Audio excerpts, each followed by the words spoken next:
How to fix Instagram we restrict certain activity error. Let's get started. This restriction usually triggers when Instagram flags your account.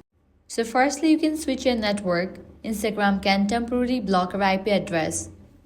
So, switching from Wi-Fi to mobile data or vice versa can fix your issue. Likewise, use a VPN to change your IP address. Enabling VPN might fix your issue. Next up, reinstall Instagram app. Completely delete Instagram from your device and again reinstall it.